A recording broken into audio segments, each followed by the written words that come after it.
What is wrong with Ohio State and Michigan? Why are they losing all their young talent to the portal? Why aren't they able to bring in any big names? Aren't these two of the biggest spenders in all of college football? I don't think there's anything wrong with these programs. While some are speculating that Ryan Day is leaving for the NFL, I personally do not think that that's true. What I do think is that both of them have publicly stated they're trying to have like an NFL style salary cap allotment and they're seeking advice from NFL GMs to do that. So what they're doing is saying we have this specific amount of money, which is NIL plus the revenue sharing.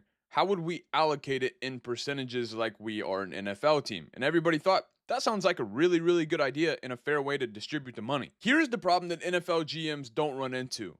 After your rookie year, whether you play well or you don't play well, or maybe you don't play at all, you don't get to go and say, hey, I need more money now or else I'm going to leave. I look at a guy like Jarquez Carter for Ohio State. He showed a ton of promise, but he wasn't like an impact player for the Buckeyes. I wouldn't even describe him as in the rotation. He didn't play that much, but he showed enough to say, I'm going to be good. The market has now changed so drastically in college football that it's like last year, a defensive lineman of his caliber coming out of high school might be worth 600K.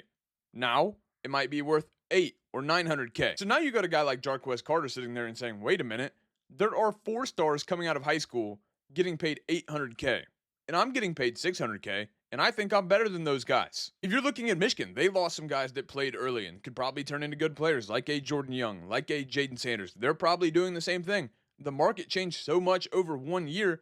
Now you're looking at the incoming guys. They should not be making more than me, and I'm entering the portal, and I'm going to get what I feel like I deserve. So that leaves GMs and coaches with a decision. Should we stick to our NFL style salary cap allotment?